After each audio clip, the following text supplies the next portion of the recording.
مجھے ایجنسیوں کی طرف سے دھمکیاں آنی شروع ہو گئی تھی کہ آپ اس پہ بات نہ کریں۔ میں نے کہا کہ میں سیاست کس لیے کرتا ہوں کہ اگر میں اپنے آپ لوگوں کو اون نہ کروں، جو وہاں جہاں بھی ظلم ہوتا ہے اس کو ایکسپوز نہ کروں ظالموں کو۔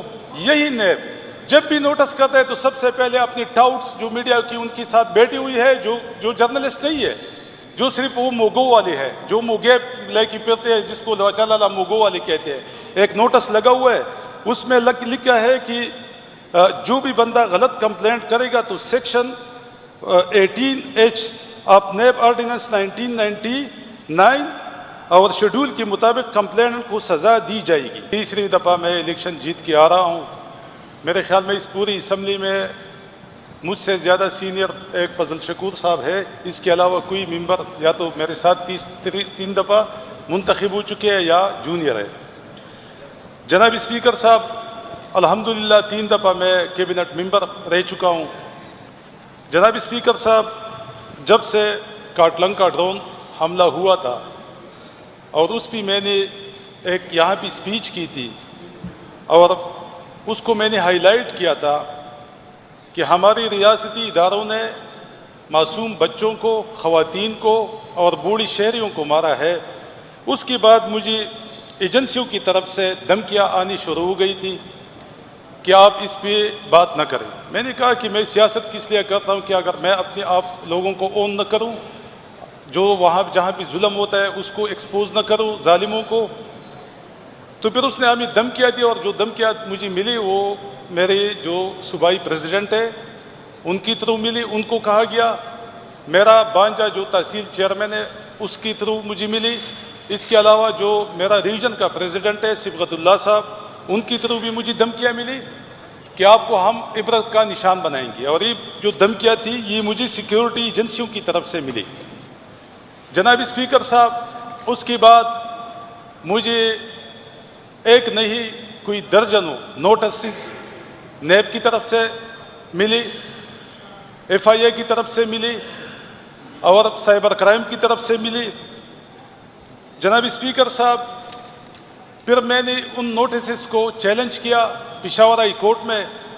پشاور ہائی کورٹ نے نیب سے کمنٹس مانگی کہ آپ کمنٹس دے دیں کہ آپ ان کو نوٹس پہ نوٹسز کیوں کروا رہی ہے۔ اور جناب اسپیکر صاحب، مجھے نوٹس تب ملتا ہے جب میں اسمبلی میں اسپیچ کرتا ہوں یا میں جلسے میں اسپیچ کرتا ہوں، تو اگلی دن مجھے نوٹس مل جاتا ہے۔ تو میرے ساتھ یہ فائل میں ساری نوٹسز کی کاپیاں پڑی ہوئی ہے۔ اچھا جناب اسپیکر صاحب، انہوں نے کمنٹس دینے کے بجائے نیب نے موقف اختیار کیا کہ ڈاکٹر امجد کو ہم نے ایک کوسچنئر بھیجا ہوا ہے اور وہ ہمیں رپلائی نہیں دیتا۔ جناب اسپیکر صاحب، اس معزز ایوان کی تھرو، اس اسمبلی سیکریٹریٹ کی تھرو میں نے 2 دفعہ سیکریٹریٹ کی لیٹر کے ساتھ ان کی جو کوسچنئر تھا اس کا میں نے رپلائی بھی دیا ہے، اور سیکریٹریٹ نے اس جو ریکارڈ پہ موجود ہے لیٹر بھی کیا ہے۔ تیسری دفعہ پھر میں نے آپ کو مخاطب کر کے کہا کہ اسپیکر صاحب یہ نوٹس بھیج رہی ہے، تو میں نے تیسری دفعہ آپ کی لیٹر کے ساتھ رپلائی کیا جو میرے پاس اس فائل میں پڑا ہے۔ چوتھی دفعہ میں نے اپنی پرائیویٹ سیکرٹری کی تھرو نیب کو رپلائی جمع کرایا۔ پھر انہوں نے پرسوں جب میں نے یہاں اسمبلی میں بات کی تو مجھے یہاں پہ بہت سے کولیگس نے کہا کہ ڈاکٹر امجد صاحب کل آپ کو دوبارہ نوٹس ملے گا۔ میں نے کہا بالکل ملے گا۔ تو کل ہی پھر اسی دن مجھے 3 نوٹس ملی، FIA کی طرف سے بھی، سائبر کرائم اور نیب کی طرف سے بھی۔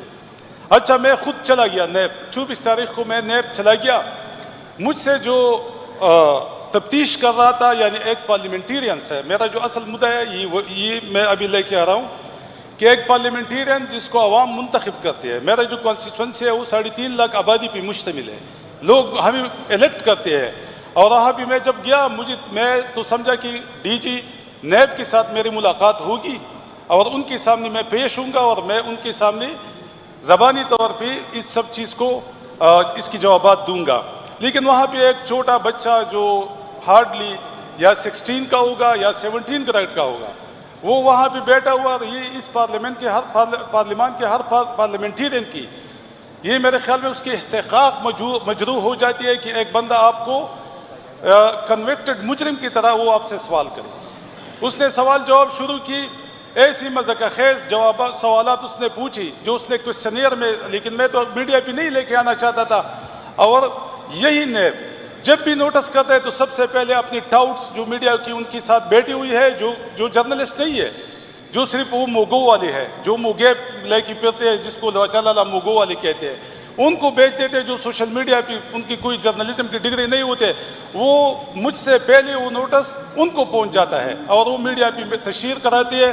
تو ان نوٹس کا جو جناب اسپیکر صاحب، اس کا مقصد ہے کہ مجھے پولیٹیکلی وکٹمائز کرے، مجھے میری کردار کشی ہو جائے تاکہ یہ بدنام ہو جائے. اچھا، جو میں اس لیے تھوڑا سا ٹائم لوں گا، جو کویسچنئر میں مجھ سے پوچھا گیا، مجھ سے 9 پراپرٹیز جو اسلام آباد میں، جو DHA میں، جو پتہ نہیں کہاں کہاں پہ، کہ یہ آپ کی پراپرٹیاز ہے. اور جو کمپلیننٹ ہے اس نے کہا کہ، تو میں نے کہا کہ آپ کے پاس، نیب کے پاس اس طرح کا کوئی میکینزم نہیں ہے. میں نے کہا میں ہاؤسنگ ڈپارٹمنٹ کا منسٹر رہ چکا ہوں، آپ مجھے اپنا ID کارڈ دے دیں، میں آپ کو 2 منٹ میں بتاؤں گا کہ آپ کی پوری صوبے میں پروونشل ہاؤسنگ اتھارٹی کی میں کون سی پروجیکٹ میں کہاں بھی گھر ہے یا نہیں ہے، یا پلاٹ ہے یا نہیں ہے، یا فلیٹ ہے یا نہیں ہے. لیکن آپ کے پاس یہ میکینزم بھی نہیں ہے کہ میرا ID کارڈ آپ کے پاس ہے، آپ اس کو نہیں دے سکتے کہ DHA میں میرا گھر کون سی سیکٹر میں ہے، کون سی گلی میں ہے، کون سا نمبر ہے. اس طرح F72 میں نے کہا کہ میں نے ایک ان کو ایفیڈیوٹ دی. یہ ایفیڈیوٹ میں نے ان کو عدالت سے تصدیق کر کے دے دی کہ یہ اگر یہ پراپرٹیاں میری ہے، آپ مجھے لا کے دے دے. میں اعلان کرتا ہوں اور میں ایفیڈیوٹ دیتا ہوں کہ اس کو نیلام کر کے اسی سے جتنا پیسہ آتا ہے، یہ سارا پیسہ آپ سوات میں جتنی بھی یتیم بچی ہے، بیوائی ہے، ان میں تقسیم کریں. لیکن پہلے یہ ثابت تو کرے. آپ جائیں نا F7 میں کسی کی گھر پہ نیلامی کریں کہ وہ آپ کے ہاتھ پاؤں توڑ دیتے ہیں کہ نہیں توڑ دیتی. تو جناب اسپیکر اس طرح کی ہتھ کنڈی استعمال کر رہی ہے. پھر اس نے ایک اور مذاق خیز سوال پوچھا مجھ سے، حالانکہ اس کو چاہیے تھا کہ ایک پارلیمنٹیرین پہ میں انکوائری کرتا ہوں، پہلے میں اپنی تصدیق کراؤں کہ یہ چیز ہے کہ نہیں ہے. ٹھیک ہے، جو انہوں نے میری نام کی زمینیں ڈالی تھی، 200 کنال، 20 کنال، 17 کنال، میں نے کہا یہ میرے ہے ہی نہیں. اچھا، DC سوات نے، ریونیو ڈپارٹمنٹ نے اس ساری ڈیٹیل ان کو بھیجی کہ ڈاکٹر امجد کی جو ڈکلیئرڈ اثاثے، ان کے علاوہ ان کے 1 انچ بھی نہیں ہے، یہ کوئی بھی چیز ان کی نہیں ہے. کہتے ہیں، میں نے کہا ٹھیک ہے اگر اس نے آپ کو دے دیا، ہمارا سارا سوات صرف 4 موضوع جو کالام کے ہے وہ کمپیوٹرائز نہیں ہے، باقی سارا سوات کمپیوٹرائز ہے. باقی وہ تو آپ اور مطلب ہے کہ سنٹرلی کمپیوٹرائز ہے، آپ اسلام آباد میں بھی اس کو دیکھ سکتے ہیں، آپ جہاں بھی ہو آپ دیکھ سکتے ہیں. لیکن جناب اسپیکر صاحب انہوں نے اس بات کہتا ہے کہ بس یہ تو کمپلیننٹ نے ہمیں بھیجا ہوا ہے. میں نے کہا اگر مجھے کمپلیننٹ کا نام بتاؤ کہ کون ہے، کیونکہ وہ کل مجھے کوئی اور بھی نقصان پہنچا سکتا ہے. کہتے ہیں کہ ہم تو کمپلیننٹ کا نام آپ کو نہیں دے سکتے. تو جناب اسپیکر صاحب میں نے باہر جا کے میں نے وہ بورڈ، میں نے اسے کہا کہ یہ آپ کی بورڈ پہ ایک نوٹس لگا ہوا ہے، اس میں لکھا ہے کہ جو بھی بندہ غلط کمپلینٹ کرے گا تو section 18H of NAB ordinance 1999 اور شیڈول کے مطابق کمپلینٹ کو سزا دی جائے گی. میں نے کہا یہ جو آپ نے لکھا ہے تو میں کس پہ کمپلینٹ کروں گا، آپ مجھے کمپلینٹ کا نام نہیں بتاتے. اب اس نے غلط بیانی کی ہے تو اس نے تو میری کردار کشی کی، اس نے تو مجھے پولیٹیکلی وکٹمائز کیا، تو اس کی میرے حلقے میں اس نے میری ساکھ کو خراب کیا. تو میں کل کس پہ مطلب ہے کہ ڈیفامیشن کروں گا، کل کس پہ کیس کروں گا. تو وہ کترا رہی تھی. پھر مجھے کہتے ہیں کہ ڈاکٹر صاحب آپ کو بھی پتہ ہے اور ہمیں بھی پتہ ہے، ہمیں اوپر سے پریشر ہے، ہم یعنی ایجنسیوں سے پریشر ہے کہ آپ جب یہ سپیچ کریں تو آپ نوٹس بھیج دیں. تو میں نے کہا اس نوٹس سے کیا ہوگا، میں تو اسمبلی میں سوال پوچھتا ہوں اور میں لوگوں کی ترجمانی کرتا ہوں. اگر میں نے سوال پوچھا کہ کاٹلنگ میں آپ نے لوگوں کو مارا ہے تو اس کا جواب یہ تو نہیں ہے کہ آپ مجھے نوٹس بھیج دیں. اس کا ریلیونٹ جواب دے دے کہ آپ نے بچوں کو کیوں مارا، آپ نے خواتین کو کیوں مارا، آپ نے بوڑھوں کو اور آپ نے اپنے پاکستانیوں کو کیوں مارا.